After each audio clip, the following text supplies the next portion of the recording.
พุทธศาสตร์อันนี้พระอาจารย์มาจากคณะพุทธศาสตร์ภาษาบาลีครับภาษาอังกฤษเขาใช้คำว่า PALI ครับเขาใช้คำนี้ครับบาลีแค่เห็นชื่อพวกเราเนี่ยเกิน 90% มีแต่ภาษาบาลีเริ่มเห็นความสำคัญแล้วว่าภาษาบาลีสำคัญยังไงทำไมพ่อเราไม่ตั้งชื่อเราเป็นแมคโดนัลด์เป็น KFC ทำไมไม่พ่อแม่เราไม่ตั้งชื่อเป็นอะไรดีเบคแฮมโรเบิร์ตทำไมเขาไม่ตั้งครับเพราะนั่นไม่ใช่รากฐานของวัฒนธรรมเราเข้าใจไหมภาษาบาลีเป็นภาษาที่งดงามงดงามอย่างไรงดงามก็คือมันมีรากศัพท์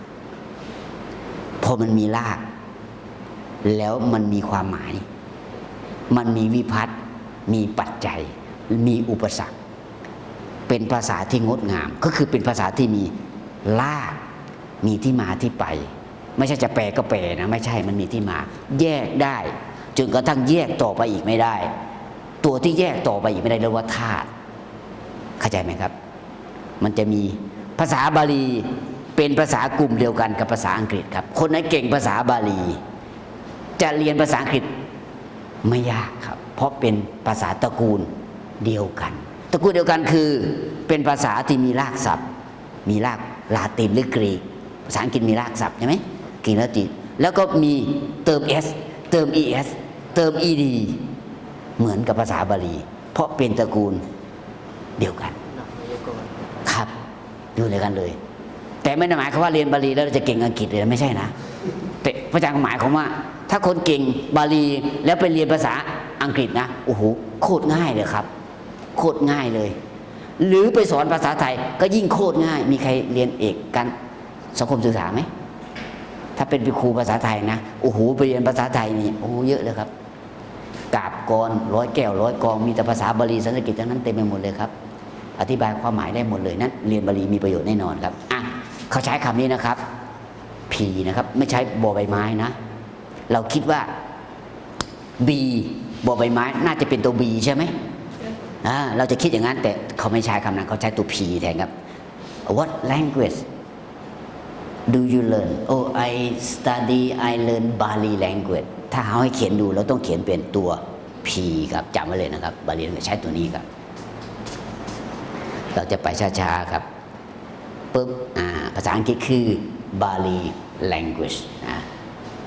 language คืออะไรคือภาษาภาษาคืออะไรภาษาคือสิ่งที่มนุษย์ใช้พูดครับภาษาพูดเกิดก่อนใช่ไหมแล้วเราก็พูดภาษาพ่อแม่เราได้แล้วเราถึงไปโรงเรียนนะไปโรงเรียนเราไปเรียนอะไรเราไปเรียนเขียนและอ่านครับภาษาพูดเราพูดอะไรอย่างใครไปโรงเรียนพูดไม่ได้ภาษาพูดเราพูดได้ตั้งแต่3 ขวบแล้วเราพูดภาษาได้แล้วฟังพ่อแม่รู้เรื่องแล้วแต่ภาษาเขียนเราได้ยังเขียนไม่ได้อ่านได้ยังไม่ได้ภาษาเขียนกับภาษาอ่านตัวเขียนกับตัวอ่านเราต้องไปเรียนที่โรงเรียนครับแต่ภาษาพูดที่บ้านพ่อแม่พูดทุกวันด่ากันทุกวันจมทุกวันเราเข้าใจไหมมีใครบ้างพ่อแม่จมแล้วไม่เข้าใจพูดอะไรว่ากูไม่เข้าใจมีไหมเข้าใจพ่อแม่จมก็เข้าใจเหมือนกันครับนั้นเราพูดภาษาได้แล้วแต่เราไปเขียนกับอ่านที่โรงเรียนครับนะภาษาคือสิ่งที่มนุษย์พูดกัน something people speak we say language นั้นภาษาอังกฤษพูดยากไหมยากไหมไม่ยากแต่เราไม่พูดเองใช่ไหมไม่รู้จะไปพูดกับใครนะเหตุผลคือไม่รู้จะไปพูดเลยใช่ไหมพูดกับเพื่อนกระแดะอย่างเงี้ยใช่ไหมอะไรพูดภาษาอะไรพูดภาษาอังกฤษท่านท่าคือพูดได้นิดหน่อยก็พยายามพูดเพราะเขาพูดไปเรื่องเวลาก็พูดไม่ได้ใช่ไหมโอเคนะภาษาแล้วภาษานี่สำคัญมากต้องเข้าใจก่อนภาษาแต่ละกลุ่มคนก็ต่างกันสำเนียงต่างกันสำเนียงเกิดขึ้นมาจากอะไรเป็นตัวกำหนดครับเคยเห็นฝรั่งแต่ละชาติพูดสำเนียงเหมือนกันไหมไม่เหมือนกับภาษาอังกฤษเหมือนกันแต่ก็ไม่เหมือนตัวไหนเป็นตัวกำหนดสำเนียงอากาศครับสภาพอากาศ ถ้าเป็นเมืองหนาวก็จะเป็นแบบนึงถ้าเป็นเมืองหนาวเวลาเขาพูดเอามือล้วงไว้ในกระเป๋าเขาพูดไม่ได้เลยนะเราเนี่ยได้เพราะอะไรเพราะเราเมืองร้อนไงแต่ถ้าเป็นเมืองหนาวเนี่ยลองเอามือมามัดมือฝรั่งไว้หรือเอาใส่กระเป๋าไว้มือเขาน่ะใส่กระเป๋ากางเกงไว้ไม่ให้แล้วให้เขาพูดเขาจะพูดไม่ถนัดเลยครับเพราะเขาต้องออกแอคชั่นเข้าใจอย่างเวลาเขาพูดต้องออกแอคชั่นเพราะเมืองมันหนาวเข้าใจไหมไม่ออกแอคชั่นมันพูดไม่ออกร่างกายมันหนาวอ่ะเหตุผลหนึ่งก็คือสำเนียงมาจากสภาพอากาศแต่ละที่เหนือก็เป็นอย่างหนึ่งใต้เป็นอย่างอีสานเป็นอย่างหนึ่งแบบนี้ภาษานะแต่ภาษาบาลีทำไมเราต้องเรียนครับมีประโยชน์อะไรดูไปเรื่อยๆครับปุ๊บอันนี้ชื่อพระอาจารย์เรียนกับพระอาจารย์อะไรครับจำชื่ออาจารย์สอนไม่ได้เสียหายหมดเลยครับสันนิษฐานได้ว่าไม่ค่อยเข้าเรียนหรือเข้าเรียนแต่มาสายสันนิษฐานได้เลยเวลาจะเซ็นเอกสาร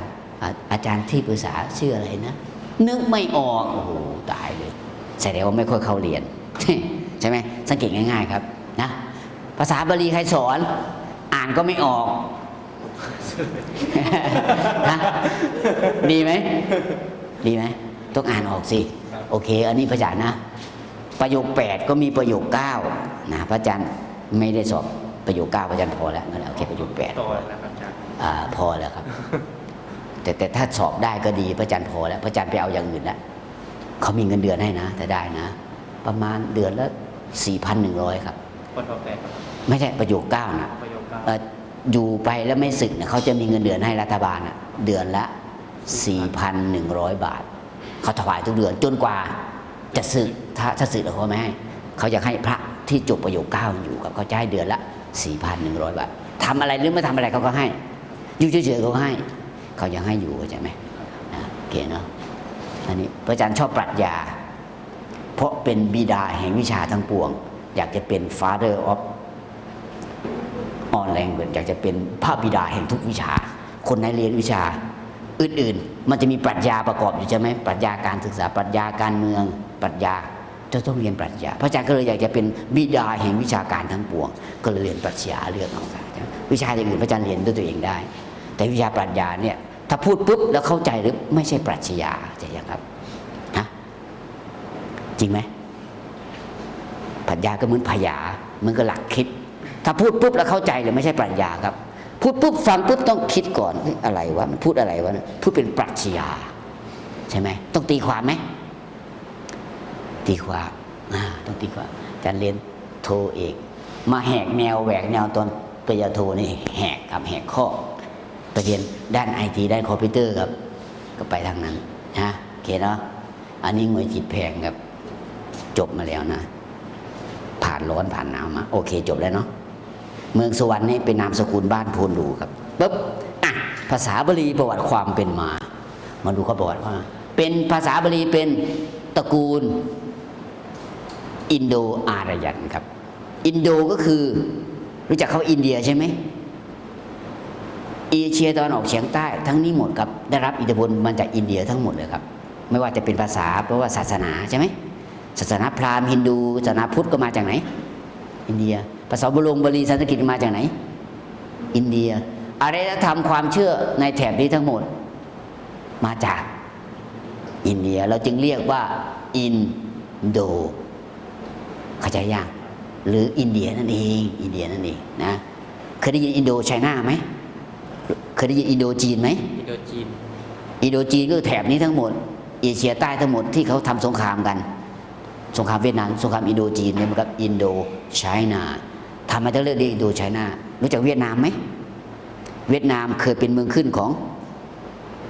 จีนมาก่อนจีนปกครองเวียดนามอยู่กี่ปี1,000 กว่าปีก่อนที่ฝรั่งเศสจะมายึดเราจึงเรียกสงครามว่าสงครามอินโดจีนโอเคไหมเวียดนามเคยเป็นเมืองขึ้นของจีนมากว่า1,000 ปีก่อนที่ฝรั่งเศสจะมาครองครับโอเคไหมความเป็นมานะงั้นภาษาเวียดนามโบราณจึงเหมือนภาษาจีนนะครับพระอาจารย์ไปเวียดนามมาบ่อยครับไปบ่อยมากครับมีเพื่อนในนั้นด้วยครับไปโอเคนะ นั้นอยู่ในกลุ่มอารยันรู้จักอารยันไหมพวกอารยันคือพวกที่อพยพมาทางยุโรปมาทาง